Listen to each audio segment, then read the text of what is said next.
कि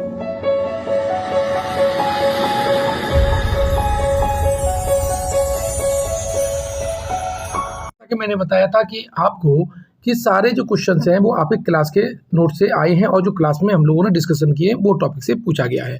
अब एक एक चीज़ को आप समझिएगा।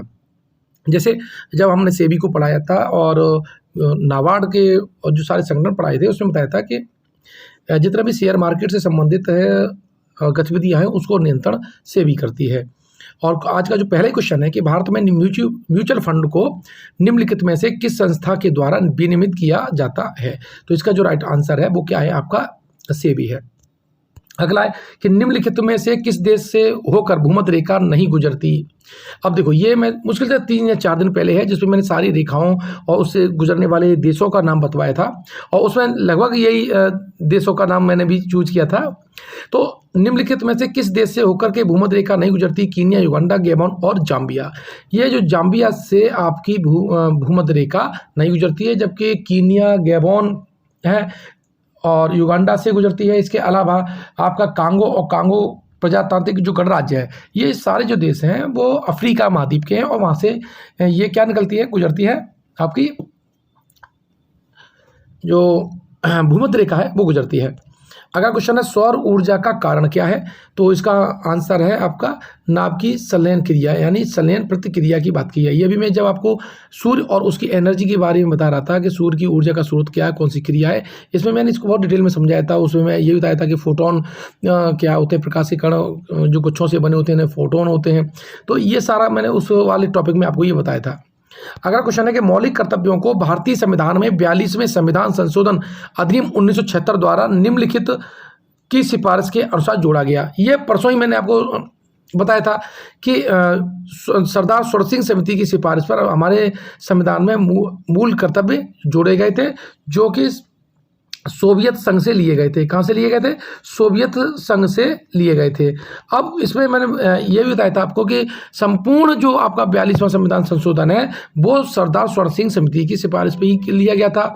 उस दिन मैंने ये भी बताया था आपको, मुझसे 3 से 4 दिन पहले का ये टॉपिक है कि जो सरदार स्वर्ण सिंह समिति थी उसने 8 की मूल कर्तव्यों की सिफारिश की थी, लेकिन गवर्नमेंट ने जोड़े 10 और वर्तमान में हमारे कितने 11 हैं। तो लेकिन ये तो नहीं पूछा गया, लेकिन ये तो पूछ लिया उन्होंने कि 42वें संविधान संशोधन के द्वारा कौन सा मूल कर्तव्य जोड़ा गया था, तो किसकी सिफारिश पर है? तो उसका आंसर क्या है? स्वर्ण सिंह समिति। अगला क्वेश्चन है कि निम्नलिखित में से कौन सा उत्तर प्रदेश का मुख्य उद्योग नहीं है? ये भी मैंने आपको बताया था और इसका जो राइट आंसर है वो आपका ऑटोमोबाइल है। तीसरा है वह कौन सा मुगल बादशाह था जो अंग्रेजों का पेंशन भोगी बना था? देखिए ये वाला जो सेक्शन था मैंने आपको पॉलिटी में भी पढ़ाया था और ये जब कंपनी का जो शासन का जो अधीन चल रहे थे तो मैं पॉलिटी वाले सेक्शन में 3-4 दिन पहले ये बताया था। और साथ ही आपका जो मुगल साम्राज्य का जो पतन है उस वाले सेक्शन में मैंने बताया था आपको कि जो आपका शाह आलम, हालांकि शाह आलम दे रखा है लेकिन इसमें शाह आलम द्वितीय होना चाहिए था। जो शाह आलम द्वितीय था उसके समय जो 1759 में, यानी 1759 से लेकर के ये 1806 तक रहा। और इसी के समय आप कौन सा युद्ध हुआ है? इसी के बक्सर का युद्ध हुआ था। उस वाले सेक्शन में मैंने आपको बताया था ये कि ये 1800 ये जो था शाह आलम द्वितीय, ये पहले सिंधिया के यानी मराठों के कब्जे में था, फिर अंग्रेजों ने इसे अपने अधीन ले लिया और अंग्रेजों ने उसी समय इसको क्या बना लिया? अपना पेंशनर बना लिया था। तो इसका जो राइट आंसर होगा आपका शाह आलम होगा, लेकिन राइट आंसर शाह आलम द्वितीय है। प्रधानमंत्री फसल बीमा योजना शुरू की गई थी, यानी प्रधानमंत्री फसल बीमा योजना कब शुरू की गई थी? तो देखिए ये करीब मैंने 15 योजनाओं को के बारे में डिटेल में आपको बताया था। तो उसमें ये आता है प्रधानमंत्री फसल बीमा योजना जो है वो 2016। इसका जो राइट आंसर है आपका वो क्या है? 2016 में ये शुरू हुई थी। अगला जो है कि निम्नलिखित में से कौन सा एक सही सुमेलित नहीं है? अब देखिए ये वाला क्वेश्चन जब मैं आपको पॉलिटी वाला पढ़ा रहा था तो मैंने बोला था कि आपको राज्यसभा सीटें, विधान परिषद की सीटें, विधानसभा की सीटें और लोकसभा की सीटें किस राज्य में कितनी कितनी हैं ये आपको मालूम होना चाहिए। तो इसका जो असम है तो असम में तो आपका 7 होती हैं। असम में कितनी होती है? 7 होती हैं। तो ये वाला क्वेश्चन है वो गलत हो जाएगा, मतलब पॉइंट है। छत्तीसगढ़ में 5 होती हैं, हिमाचल में 3 हैं और उत्तर प्रदेश में सबसे ज़्यादा राज्यसभा की सीटें हैं। वो कहाँ पर हैं? वो आपकी उत्तर प्रदेश में है, 31 है।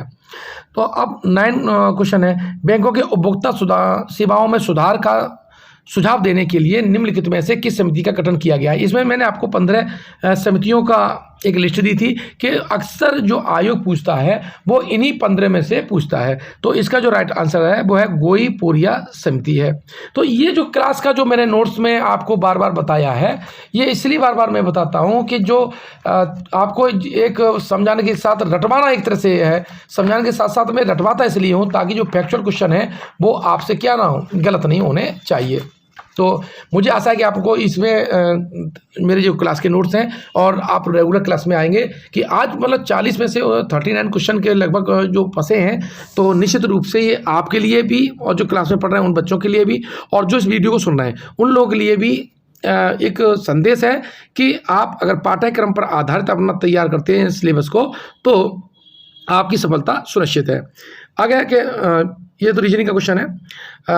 आरबीआई द्वारा कितने बैंकों का जुलाई 2021 में नियमों के उल्लंघन के लिए जुर्माना लगाया गया था। देखिए, जब मैंने बंधन बैंक में अपना अकाउंट खुलवाया था तब ये मार्च की ही बात थी, तो उसमें कहा गया था कि 14 उस वक्त की न्यूज़ चल रही थी कि 14 बैंकों पर आरबीआई ने जुर्माना लगाया था और उसमें सबसे बड़ा जो बैंक था वो एसबीआई था। तो इसका जो राइट आंसर है वो है 11 में का वो ए है। खड़ी फसल की कटाई करने से पहले अगली फसल की बुआई करना क्या कहलाता है। देखिए, हमने कृषि और खेती ये दोनों के प्रकार बताए थे और अभी जो बुकलेट मैंने जारी की थी उसमें बताया भी था कि सारी कृषियों के बारे में आपको मालूम होना चाहिए, प्लस खेती के प्रकार और जो झूम कृषि होती है, जो स्थानांतरित कृषि होती है, यहाँ से अक्सर पूछा जाता रहता है। और वहीं से ये सेक्शन आया रिले खेती का, जिसमें डिटेल में पूछा भी था। एक किसी टेस्ट सीरीज का हिस्सा था, किसी बच्चे ने मुझसे पूछा था कि सर अगर एक साथ अगर खेत में फसल खड़ी है और दूसरी हम बोलने लगते हैं तो वो खेती क्या कहलाती है। तो ये जो आप जो डिस्कशन करते हैं उसकी वजह से ये एग्ज़ाम में बहुत अच्छी तरह से आपके सही हो जाते हैं। अगला क्वेश्चन है 13। उत्तर प्रदेश के मयूर संचरण केंद्र में निम्नलिखित में से किस स्थान या जनपद में ये स्थित है। देखिए, शायद ये 20-25 दिन पहले ये बात थी कि जब मोरों के बारे में बता रहा था मैं, तो कि जब वो टूरिस्ट वहाँ पर गए तो वहाँ पर मोर उनको देखने को नहीं मिले। ये तब की घटना है।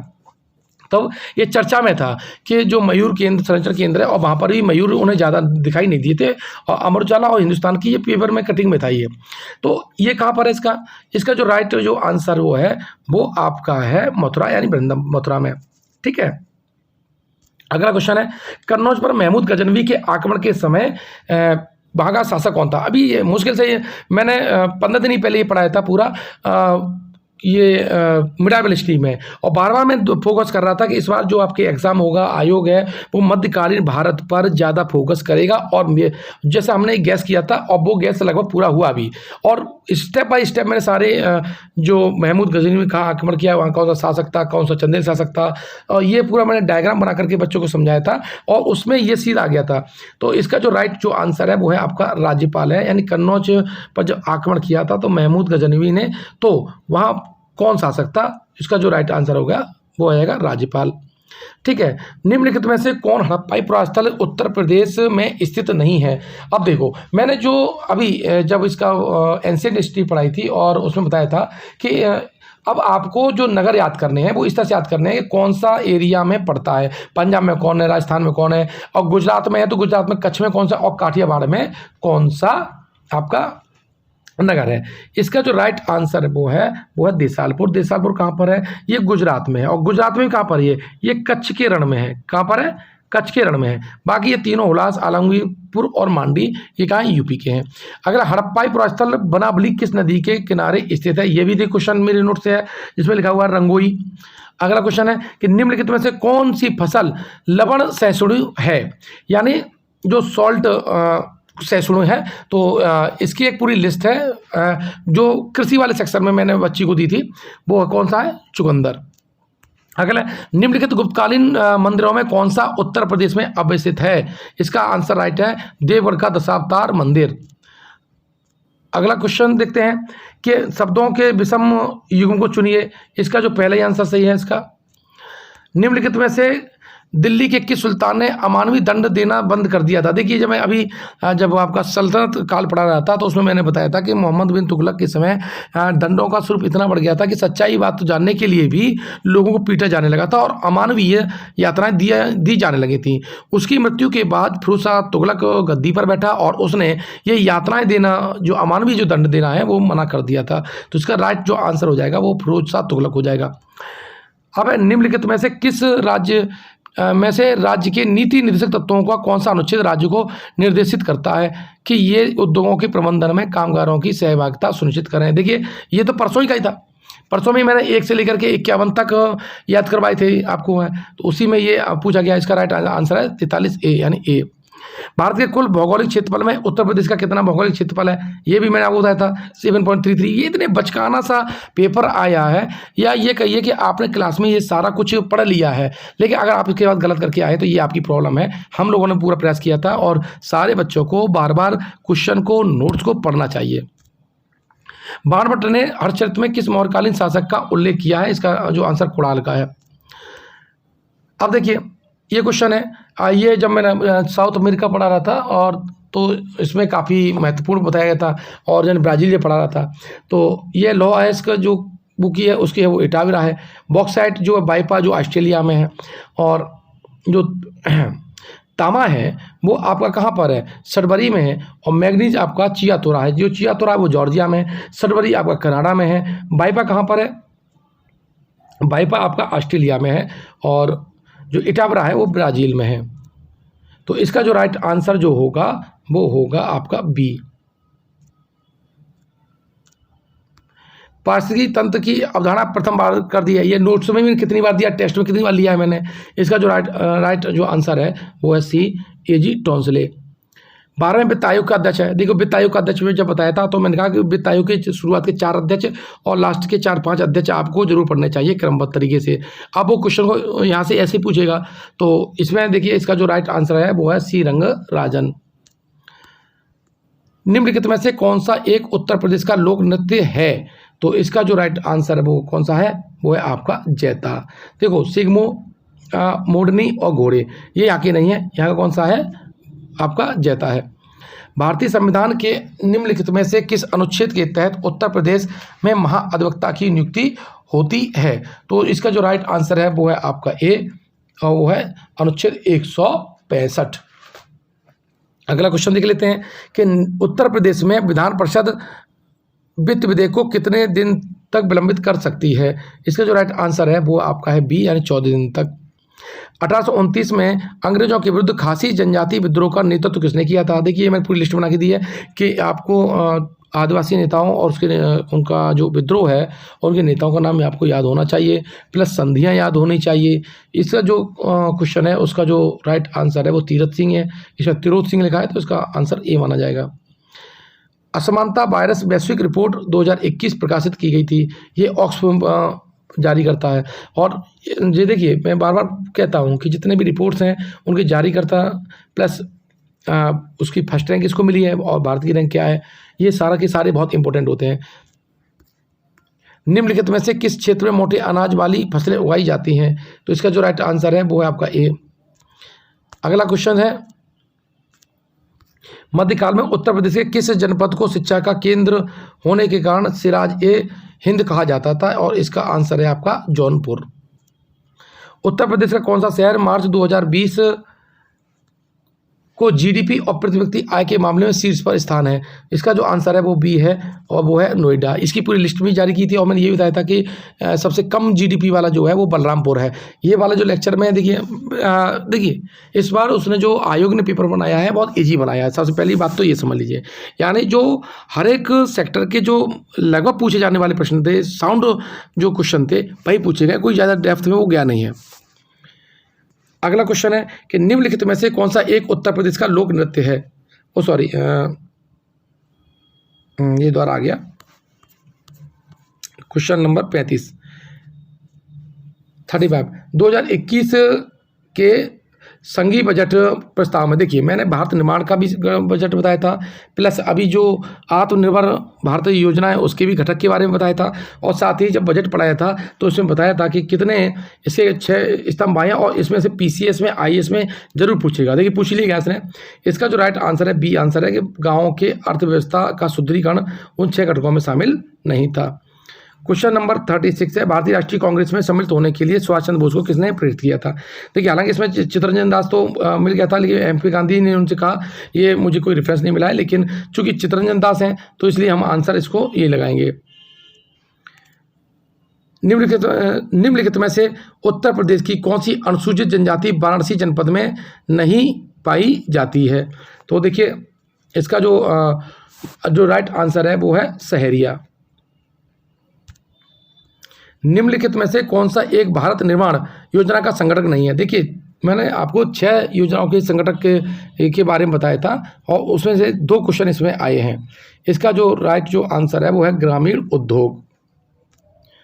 निम्नलिखित युग्मों में कौन सा एक सही सुमेलित नहीं है? बाढ़, लारा, कुडगी और गाडर वारा। तो देखिए ये एक्चुअली में जो एक ताप विद्युत उपग्रह जो NTPC है उसका जो पूरी लिस्ट जारी की थी, और उसमें आपका जो गाडरवाड़ा है वो MP में आता है। कहाँ पर आता है? MP में आता है। तो इसका राइट आंसर आपका डी हो गया।